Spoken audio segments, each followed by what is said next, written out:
Kanalıma ve mutfağıma hoş geldiniz. Bugün sizlere incecik hamuruyla öyle güzel bir elmalı kurabiye hazırladım ki böyle ağzınızda yağ gibi eriyecek ve lezzetine hayran kalacağınız. Evet, fazla da kıymetli vaktinizi almak istemiyorum. Tarifimin yapılışına geçmek istiyorum.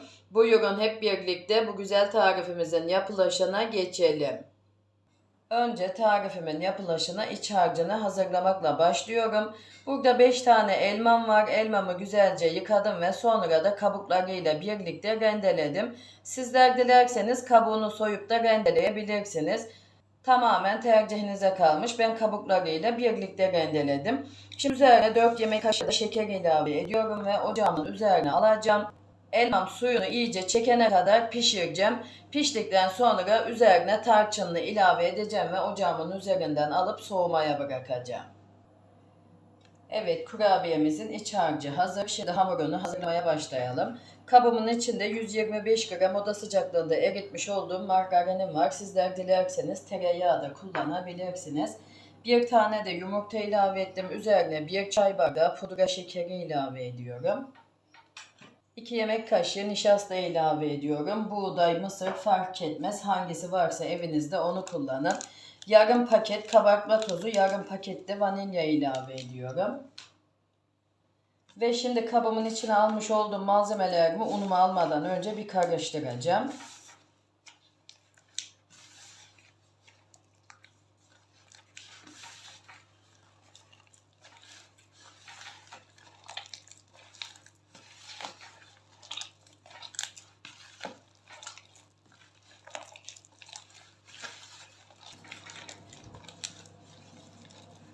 Bu kadar karıştırdım. Yeterli malzemelerime. Burada 2,5 su bardağı unum var. Böyle kontrollü bir şekilde ilave edip yoğuracağım. Sizler de ununuzu kontrollü bir şekilde ilave edip yoğurun. Çünkü neden derseniz yumurtamızın büyüklüğünden veya unumuzun kalitesine de kullanmış olduğumuz un miktarında değişiklik gösterebilir.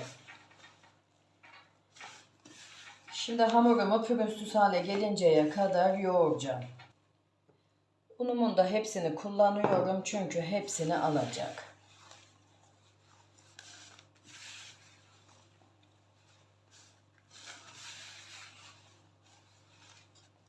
Evet, hamurumu pürüzsüz hale gelinceye kadar yoğurdum. Şimdi elimi yıkayıp sonra kurabiyemin şeklini vereceğim. Şimdi hemen böyle ceviz büyüklüğünde parçalar alıyorum ve avucumun içinde yuvarlayıp kabımın kenarına alıyorum.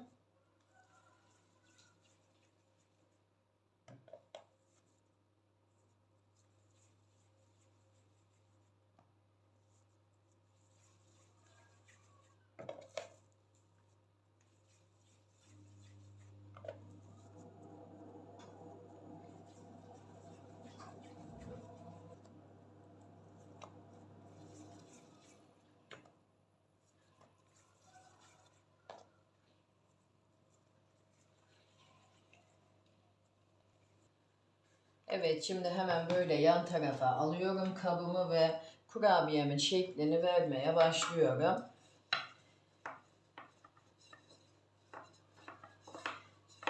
Oklavamızla bu büyüklükte açacağız.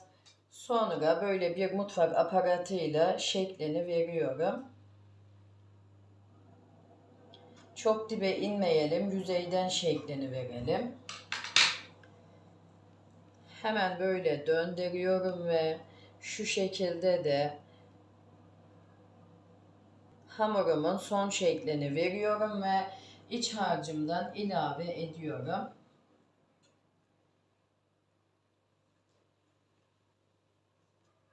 Diğer tarafını da üzerine kapatıyorum. Ve kurabiyemizin şekli bu şekilde olacak. Yağlı kağıt sermiş olduğum tepsimin içine alıyorum. Yine hamurumun bir tanesini alıyorum ve açıyorum.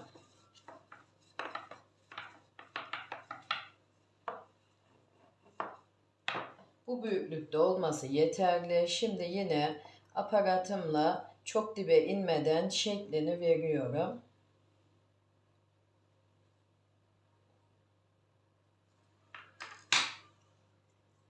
Ve hamurumu döndürüyorum ve yine ortasından bu şekilde şeklini veriyorum.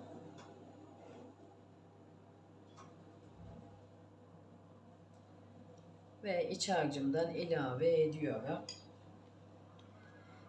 Ve diğer tarafını diğerinin üzerine ilave ediyorum ve kurabiyemizin şekli hazır. Yine yağlı kağıt sermiş olduğum tepsimin içine alıyorum. Hemen son bir tane daha yapıp göstermek istiyorum. Oklavamla birazcık hamurumu açıp büyütüyorum. Böyle bu büyüklükte. Sonra mutfak aparatımla bu şekilde çok dibe inmeden şeklini veriyorum. Ve hamurumu döndürüyorum. İki parmağımla bu şekilde ortaya doğru hamurumu getirip sıkıştırıyorum ve iç harcımdan ilave edip son şeklini de veriyorum. Şimdi hepsini sizlere gösterdiğim gibi yapıp bitireceğim. Evet, hepsini sizlere gösterdiğim gibi yapıp bitirdim. Gördüğünüz gibi dolu dolu bir tepsi kurabiye çıktı. Şimdi fırınımı alt üst fan ayarlı 180 dereceye ayarlayacağım. Biraz ısındıktan sonra katı kurabiyelerimi yaklaşık 15-20 dakika kadar pişireceğim. Yine de sizler kontrollü pişirin çünkü fırından fırına pişirme süresinde değişiklik gösterebiliyor. Evet, kurabiyem pişti. Gördüğünüz gibi üzeri hafif pembeleşince fırınımdan aldım. Yine de sizler fırından almadan önce bir kürdanla kontrol edin pişip pişmediğini, öyle alın arkadaşlar. Şimdi tamamen soğusun. Soğuduktan sonra üzerinden pudra şekerini ilave edip iç dokusunu da sizlerle paylaşacağım. Kurabiyem tamamen soğudu. Şimdi hemen böyle pudra şekerini ilave ediyorum.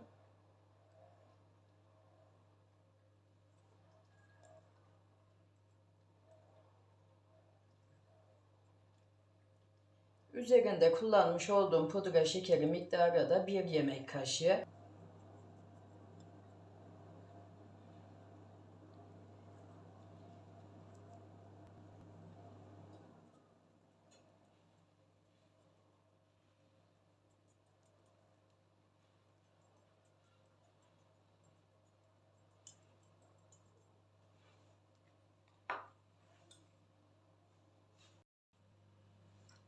Hemen böyle bir tanesini alıp iç dokusuna geçmek istiyorum. Böyle altına da göstermek istiyorum. Altı da üstü de eşit bir şekilde kızardı. Yani bakar mısınız? Daha parmağıma değdirdiğim andan itibaren dağıldı kurabiyem. Hemen şöyle içine de açıp göstermek istiyorum. Yani incecik kıyır kıyır hamuruyla ve şekliyle çok güzel bir elmalı kurabiye tarifi oldu. Kesinlikle yapmanızı tavsiye ederim arkadaşlar. Hem şekli farklı, yani klasik şekilli elma kurabiyesi yapmak istemiyorsanız kesinlikle bu kurabiye tarifini kaçırmayın. Gerçekten de çok güzel oldu ve çok beğendiğim de bir elmalı kurabiye tarifi. Ve sıkça da yapıyorum. Ben çok beğeniyorum. Eminim sizler de çok beğeneceksiniz ve her zaman yapmak isteyeceksiniz. Beğenmediğim ve daha önceden de denemediğim hiçbir tarifimi sizlerle, takipçilerimle paylaşmıyorum. Bundan da emin olabilirsiniz. Ve gönül rahatlığıyla da yapabilirsiniz. Hemen böyle yine bir içini iyice açıp yakından göstermek istiyorum. İyice görün diye. Yani böyle bisküvi kıyırlığında bir kurabiye tarifi oldu. Kesinlikle abartmıyorum. Kendim yaptım diye de söylemiyorum. Evet, bugünkü tarifim de buraya kadardı. Umarım beğenirsiniz ve daha güzellerini sizler yaparsınız. Tarifimle alakalı aklınıza takılan sorularınız olursa yorumlar kısmına yazarsanız elimden geldiği kadar hızlı cevap vermeye çalışıyorum. Bunu da her tarifimde olduğu gibi belirtmek istedim. Ve hala kanalıma abone değilseniz, beni buraya kadar izlediyseniz eğer bir tıkla ücretsiz bir şekilde abone olup bildirim tuşlarınızı açarsanız bundan sonraki gelecekteki bütün tariflerimden de haberdar olursunuz. Tariflerimi de beğeniyorsanız sosyal medyalarınızda ve sevdiklerinizle de paylaşabilirsiniz. Kendinize iyi bakın. Allah'a emanet olun. Hoşça kalın.